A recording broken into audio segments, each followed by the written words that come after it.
Reservation. It is a basic fundamental right for some people, those who are belongs to a lower category of society. In Hindi आरक्षण. So guys कुछ लोग ऐसा कहते हैं कि आरक्षण बहुत ही गलत है, गंदा है। कुछ लोगों का कहना है कि आरक्षण बहुत ही अच्छा है। सो आइए फिर आज के इस वीडियो में हम बात करते हैं आरक्षण के बारे में कि आरक्षण सही है या गलत है। सही तो क्यों है और गलत है तो क्यों है। कुछ पॉलिटिकल पार्टी का भी यही कहना है कि जो आरक्षण है वो गलत है, इसको हटा देना चाहिए। और कुछ पॉलिटिकल पार्टी जो सत्ता के लिए या वोट बैंक के लिए इसको अभी भी कायम किए हैं। तो चलिए फिर बात करते हैं आरक्षण के बारे में। सो पहले इस वीडियो में हम जानते हैं आरक्षण होता क्या, उसे कहते क्या है। दोस्तों आरक्षण एक विशेष अधिकार है उन लोगों के लिए जिन पर शोषण हो रहा था। उनको स्वतंत्रता और समानता से जीने का हक था और इसीलिए समानता से और स्वतंत्रता से जीने के लिए आरक्षण को लाया गया। और दोस्तों पिछले प्राचीन काल में ऐसा होता था कि जो लोअर कास्ट के लोग हैं उनको काफी दबाया जाता था। और अगर बात किया जाए इसके टाइप्स के ऊपर दोस्तों, तो ये जो है ये मेनली 3 ग्रुप्स को दिया जाता है, जिसमें SC ST और OBC शामिल है। जिसमें कि SC को 15%, ST को 7.5% और OBC को 27% का आरक्षण दिया जाता है किसी भी सरकारी नौकरी के लिए और सरकारी इंस्टीट्यूशन कहीं भी पढ़ाई करना हो वहां के लिए। और दोस्तों बाद में 2019 में, क्योंकि दोस्तों इकोनॉमिकल बीकर जो है कंडीशन में लोग, उनको भी उभरना आना चाहिए, क्योंकि पार्टी पे बहुत ही ज्यादा ये बढ़ चुका था। तो कुछ लोग ऐसे हैं जो इन सब पैसे को पे नहीं कर पाते हैं पढ़ाई के लिए और भी बहुत सारे कामों के लिए, जो काफी गरीब होते हैं लेकिन वो अपर कास्ट के होते हैं, इसलिए उनको ये सुविधा नहीं मिल पाती है। बट इसीलिए 2019 में की सरकार ने इसे देखा और फिर कहीं ना कहीं 10% का आरक्षण देने के लिए इकोनॉमिकल वीकर जो है, जिनकी सालाना लिमिट है, उससे अगर किसी की कम इनकम है तो उसको भी ये आरक्षण का फायदा मिलता है, सिर्फ और सिर्फ 10%। और दोस्तों SC ST जो है वो पहले से ही सुविधा लेते आए हैं इस चीज का। लेकिन दोस्तों OBC को 1987 में मंडल कमीशन के द्वारा इस पे विचार करके 1987 में OBC के लिए रिजर्वेशन लाया गया था और उससे पहले सिर्फ SC और ST को दिया जाता था। आइए बात करते हैं इसके इतिहास के बारे में, रिजर्वेशन के इतिहास, हिस्ट्री के बारे में। दोस्तों रिजर्वेशन का हिस्ट्री बहुत ही पुराना है और ना सिर्फ इंडिपेंडेंस के बाद बल्कि इंडिपेंडेंस मतलब आजादी के पहले भी इसे दिया जाता था बहुत सारे फॉर्म में। जैसे कि कोल्हापुर के साहू जो महाराज थे, उन्होंने भी अपने स्टेट में जो इकोनॉमिकल वीकर थे और कुछ ऐसे गरीब तबके जिनको लोग क्रिटिसाइज करते थे, उनको गलत बताते थे, उनसे गलत कामें करवाते थे, उनसे नीचा जिनको मानते थे, असमानता हो रही थी उनपे, उनका इन्होंने खूब सपोर्ट किया और उनके लिए इन्होंने फ्री एजुकेशन की व्यवस्था करवाई, हॉस्टल फैसिलिटी दी, बहुत सारे बिल्डिंग बनाए, बहुत सारे वर्शिप जहाँ पे वो पूजा कर सकते वैसे चीजों को बनाया। और तभी से दोस्तों ना सिर्फ ये आजादी के पहले भी ऐसे कई और भी दशक में ये देखा जा सकता था, जैसे 1829, 1902। और दोस्तों ये जो नन ब्राह्मण जो कास्ट थे उनको प्राचीन काल में दिया जाता था, लेकिन दोस्तों आफ्टर इंडिपेंडेंस, दोस्तों जैसा कि आपको पता ही होगा, आपने इतिहास के बारे में पढ़ा होगा कि लोअर कास्ट को काफी क्रिटिसाइज किया जाता था, को समानता का अधिकार नहीं था। अगर परछाई भी पड़ जाती थी तो लोग स्नान करते थे और अगर कोई भी निचली जांच का अगर रिक्शे में बैठ भी जाता था तो उसे उतार दिया जाता था और कहा जाता था कि अब तुम ही रिक्शे को चला कर लेकर जाएगा। मतलब बहुत सारे उनसे घृणा लोग करते थे। बट यही सब चीज जो हमारे नेगेटिव व्यू थी, इस चीज को डॉक्टर बाबा साहब अम्बेडकर ने फेस किया था। उन्होंने देखा था कि किस तरह एक इंसान मतलब टैलेंटेड होने के बावजूद भी सिर्फ निचले कास्ट होने के तहत उसको समानता नहीं मिलता है। उन्होंने देखा था कि जो निचले कास्ट के लोग हैं उनके साथ कैसा बर्ताव किया जाता था, कैसी खराब बर्ताव होता था। तो बाबा साहब अम्बेडकर जब आजादी के बाद पहले लॉ मिनिस्टर जब बने, गांधी ने उन्हें लॉ मिनिस्टर बनाया, तब इन्होंने सोचा कि क्यों ना कास्ट को डेवलप किया जाए, कास्ट सिस्टम को हटाया जाए। और इसीलिए दोस्तों ताकि लोअर कास्ट के जो लोग हैं उनके स्टेटस ऊपर हो, सिर्फ इसलिए नहीं कि जॉब बल्कि जो स्टेटस है, जो लोगों में असमानता है, इसको ऊपर करने के लिए उन्होंने आजादी के बाद भी इसे देने का फैसला किया। और दोस्तों आर्टिकल 15 क्लॉज 4 में और 16 क्लॉज 4 में इसे देने का बात हुआ। और दोस्तों बाबा साहब अम्बेडकर ने इसे मात्र 20 से 30 सालों तक देने का फैसला किया था। लेकिन दोस्तों जो हमारे इस प्रोविजन को देने वाले लोग थे उन्होंने सिर्फ और सिर्फ 10 साल के लिए ही इसे मानवीय रखा था। मतलब 10 साल के लिए ही ये वैलिड रहेगा, उसके बाद आरक्षण नहीं लागू होगी। लेकिन कुछ लोग दोस्तों, कुछ लोग ऐसे थे जो आज भी वोट बैंक के चक्कर में या कुछ जो कहे उसमें आज भी इसे बढ़ाते जा रहे हैं, और कहीं ना कहीं ये आप देख सकते हैं। सो गाइस ये थी इसके इतिहास के बारे में। क्या इंडिया में रिजर्वेशन चाहिए था? Guys reservation one of the most important tools to fight against the lower casting और इनइक्वालिटी इन सोसाइटी। और दोस्तों ये एक ऐसा चीज टूल्स था जिसके तहत किसी भी असमानता वाले लोग से लड़ाई किया जा सकता था और एक समान अधिकार सबको दिया जा सकता था, और लोगों में काफी अपलिफ्टमेंट होती उनके स्टेटस में। लोग इससे ऊपर उभर कर आते और जो कास्टिज्म का जो एक व्यू है वो कहीं ना कहीं खत्म होता। सो आई थिंक ये एक ऐसा विपन था जो काफी लोअर कास्ट को मदद किया है ऊपर उठने में, स्टेटस उनकी बनाई है। So I think it was needed in India, it was very helpful.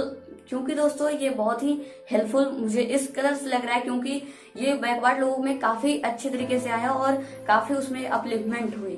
जो लोगों को क्रिटिसाइज किया जाता था उनके कलर की वजह से, उनके जो क्रीड है, उनके जो कास्ट है, उस वजह से वो कहीं ना कहीं थोड़ी सी खत्म होने को देखने को मिली है। पहले एक टेम्पल में लोग जाते नहीं थे और आज भी ये हो रहा है, सिर्फ पहले नहीं बल्कि आज भी हो रहा है। पहले जिस गाड़ी में ये लोग सफर करते थे उसमें सभी लोग सफर नहीं करते थे, लेकिन आज ऐसा कहीं ना कहीं अब देखने को कम मिलता है ड्यू टू रिजर्वेशन, और कहीं ना कहीं ये हेल्पफुल है। और मैं उन लोगों के लिए अगर बात की जो इस कास्ट से बिलोंग करते हैं उनके लिए हेल्पफुल था कि नहीं, तो एक आंकड़ा मैं आपको दिखाना चाहता हूँ दोस्तों कि एक सरकारी नौकरी में 1959 में 1.18% जो है वो रिजर्व सीट थी इनके लिए, जिसमें इन्होंने फुल किया। रेगुलर जॉब में इतने लोग उस कास्ट से बिलोंग करते थे यानी लोअर कास्ट के थे। और दोस्तों वहीं बढ़कर 1984 में हो गई 6.92%, और उसके बाद दोस्तों 1995 में यह आंकड़ा 10.12% बढ़ गई उन लोगों के जॉब में। और फाइनली 2011 के सेंसस के अनुसार 12.27% जो है वो उनकी जॉब में बढ़ोतरी हुई। तो कहीं ना कहीं ये देखने वाली बात है कि कास्ट के जो लोग हैं उस बेसिस पे, उस कैटेगरी से जो लोग बिलोंग करते हैं वो कहीं ना कहीं डेवलप किए हैं। मुझे लगता है ये बहुत ही हेल्पफुल था और हेल्पफुल है। अब बात करते हैं what is the base of reservation in India. किस चीज का बेस है और रहना चाहिए? अभी तत्काल कास्ट के नाम पे दिया जाता है, लेकिन बहुत सारे लोगों का ये कहना है कि कास्ट को ना देकर बल्कि कास्ट से हटाकर दोस्तों इसको इकोनॉमिकल वीकर लोगों को देना चाहिए, ईडब्ल्यूसी के नाम। ईडब्ल्यूसी से जो बिलोंग करते हैं, जो गरीब हैं, जो इसके काबिल हैं, उसको देना चाहिए, बल्कि एक कास्ट को नहीं। सो पहले तो मैं कन्हैया कुमार की इस बात से सहमत हूँ, और दूसरी बात तो ये मुझे आरक्षण फिल्म का एक बहुत ही अच्छा डायलॉग याद आ रहा है कि अगर शोषण जाति के आधार पर हुआ है तो इसका उद्धार तो भी जाति के आधार पर ही होगा। सर आपने भी बात कही हमारी सोसाइटी में इनडिफरेंसेस हैं। से पूछ रहे हैं किनसे? आपसे सर। अच्छा, कन्हैया जी से। शुक्रिया। हाँ, आपने बात कही हमारी सोसाइटी में इनडिफरेंसेस हैं, दलित है, बहुत से पिछड़े वर्ग भी हैं। एक मुद्दा है शायद आपने बात नहीं की अभी तक, या मैं उस पर आपका विचार जानना चाहूंगा कि हमारे देश में रिजर्वेशन एससी के लिए, एसटी के लिए एक बहुत बड़ा मुद्दा बन चुका है। और यूथ में अगर मैं मुंबई यूनिवर्सिटी में पढ़ रहा हूँ, कॉलेज स्टूडेंट हूँ, 19 साल का हूँ, हमारे बीच में काफी बातें ये हैं कि अगर रिजर्वेशन होना चाहिए बहुत सही बात है, लेकिन जाति पे क्यों, किसी के सरनेम पर क्यों रिजर्वेशन है? सर अगर रिजर्वेशन देना चाहिए तो उसकी क्वालिफिकेशंस पे, कि उसने कितना पढ़ा है, कितना अच्छा नंबर लाया है, या रिजर्वेशन होना चाहिए कि उसके घर वाले या उसका सोशल बैकग्राउंड इतना सक्षम है या नहीं है। आप लड़ रहे हैं, बहुत अच्छी बात है। तो इस बात के लिए तो समझिए, जब हम रिजर्वेशन की बात करते हैं तो होना चाहिए कि नहीं होना चाहिए, इसको समझने के लिए थोड़ा हमको ये देखना पड़ेगा कि क्या सरकार के द्वारा संवैधानिक प्रावधानों से दिए गए रिजर्वेशन के अलावे इस देश में कोई अप्रत्यक्ष रिजर्वेशन काम करता है कि नहीं करता है। सबसे पहले इसको समझिए। मसलन चलिए कल सर्वे करेंगे आपके साथ, ये जितना भी नाली साफ करने का काम करते हैं ना, उसमें खोज के बताइएगा मुझे कि कौन जाति के कितने लोग हैं। और दूसरा, मंदिर का जो पुजारी होता है ना, उसका भी एक कास्ट एनालिसिस करेंगे और पूछेंगे कि उसमें किस जाति के कितने लोग हैं। और तीसरा, थर्ड फॉर्म में आपको बताता हूँ कि आप में और हम में ऐसी कौन सी कमी है, और माननीय अंबानी जी के सुपुत्र में ऐसा कौन सा गुण है कि वो पैदा होते ही अरबपति होते हैं और हम जो है तरसते रहते हैं 2 जून रोटी के लिए भी। क्या ये कोई रिजर्वेशन है कि नहीं है?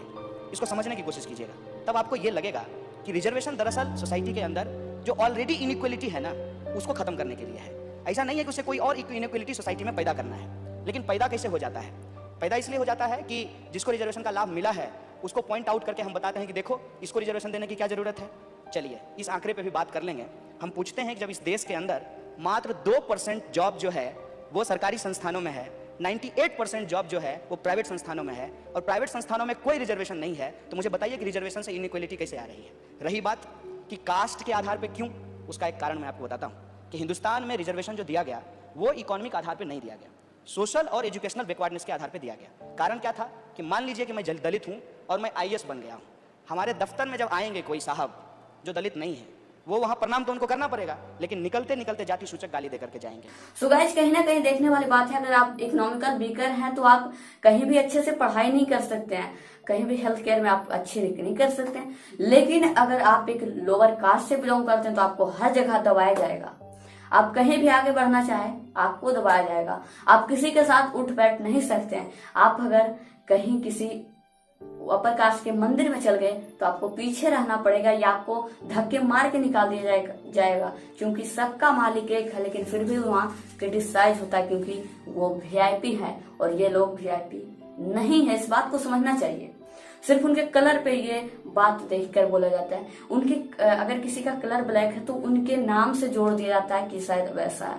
सो गाइस, कहीं ना कहीं मुझे लगता है कि आरक्षण जो है वो इस बेस पे ही ठीक है, और मैं ये जजमेंट नहीं दूंगा क्योंकि आप लोग भी हैं, आप लोग बता देना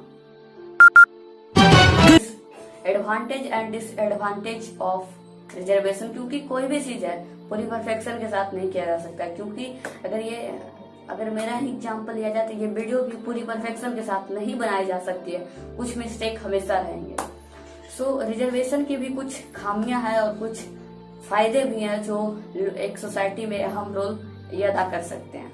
तो चलिए बात करते हैं। तो गाइस, इसमें मैंने पहले ये रखा है ये पॉइंट कि अपलिफ्टमेंट ऑफ बैकवर्ड क्लासेस, क्योंकि आपने देखा होगा पहले किस तरह से क्रिटिसाइज किया जाता था, उनको दबाया जाता था, प्रेशराइज किया जाता था और उनसे गलत मतलब जो छोटे काम थे, ऐसे तो कोई काम छोटा नहीं होता, लेकिन जो वे लोग का मानना था, उन लोगों के व्यू में था, उन लोग काम को करवाया जाता था। सो कहीं ना कहीं ये देखने के बाद आपको मैं एक आंकड़ा भी बताया कि किस तरह से सरकारी जॉब में उनकी कास्ट के लोग जो है वो डेवलप किए हैं। सो कहीं ना कहीं ये बहुत बड़ा एक भाग था जो इनकी बैकवर्ड क्लासेस को ऊपर लेकर आया था। मैंने दूसरा पॉइंट ये रखा है लेस मैन लेस वर्क, यानी क्या होगा दोस्तों, जब आरक्षण मिली तो सभी लोग पढ़ने के लिए उत्साहित हुए। जब आकर्षित होते हैं पढ़ने के लिए लोग तो बहुत कुछ करना चाहते हैं अपने लाइफ में। सो कोई भी जूता पॉलिश करना नहीं चाहेगा, कोई भी मेहनत मजदूरी करना नहीं चाहेगा। सो इसलिए वो लोग भी मेहनत करेंगे और कहीं ना कहीं जो जूते पॉलिश करने वाले काम है वो कहीं ना कहीं मेरे ख्याल से खत्म होंगे या अब समानता सभी में आएगी। Problem in doing due to less merit, क्योंकि दोस्तों जो आरक्षण पे लोग हैं, कुछ लोग ऐसे जो सिर्फ आरक्षण के दम पे चले जाते हैं, उनके लिए ये गलत साबित होगा। क्योंकि अगर वो कहीं काम में जाते हैं करने के लिए तो उनके पास मेरिट नहीं रहेगा तो वो काम को अच्छे तरीके से नहीं कर सकते। ये एक सोचने वाली बात है। जैसे अभी दिव्यांग व्यक्ति को कुछ दिया जाता है, जैसे कि वो सुन नहीं सकता, जो अगर सुन नहीं सकता तो वो पढ़ा क्या सकता है। सोचने वाली बात ये है। और दोस्तों कुछ लोगों का ये भी कहना है हमारा डिक्रीजिंग इन टैलेंट जो है वो डिक्रीज हो रहे हैं और जो आरक्षण के लोग हैं वो आगे आते हैं। अब सही क्या है वो आप डिसीजन ले सकते हैं। सो कुछ लोगों का यह भी कहना है कि जो टैलेंट है वो जा रहे हैं क्योंकि ये लोअर क्लास को सीट दे दिया जाता है। और आपको ये बता देना चाहता हूँ कि लोअर क्लास को तो सिर्फ सरकार ने दी है, बल्कि जब अपर क्लास के लोग जो पैसे वाले होते हैं, जो पैसे देकर सीट खरीद लेते हैं, उनके लिए क्या कहना चाहोगे आप लोग। पहला हमारा पॉइंट दोस्तों इंक्रीजिंग इन इक्वलिटी, कहीं ना कहीं इसके बाद इक्वलिटी बरकरार हुई है और लोगों में इक्वलिटी की भावना छा गई है। चाहे आप मानो या ना, कम हुआ है। मैं ये नहीं कह रहा हूँ कि पूरे 0% हो गई है, लेकिन कम हुआ है। और आखिरी बात कंक्लूजन, तो वो आप डिसीजन ले लीजिए। और आरक्षण कैसा है, खराब है या अच्छा है, वो आप हमें डिसीजन देकर बता सकते हो। और आप ये भी बता देना कि इसका बेस क्या होना चाहिए, जाति या गरीबी, आप ये भी हमें बता देना। और जो लोग डॉक्टर BR अम्बेडकर को गलत बताते हैं कि उन्होंने ये रिजर्वेशन चालू कर दी तो मेरा ये नहीं हो पाया, तो उनको मैं सिर्फ बता देना चाहूंगा कि उनके 20 वर्ष कहने पर भी 10 वर्ष को के लिए लागू किया था, आगे बढ़ाने की पाबंदी उसमें नहीं थी। लेकिन फिर भी उनको गलत ठहराना बंद करो, क्योंकि उन्होंने 10 साल के लिए लोअर क्लास के स्टेटस को ऊपर करने के लिए दिया था।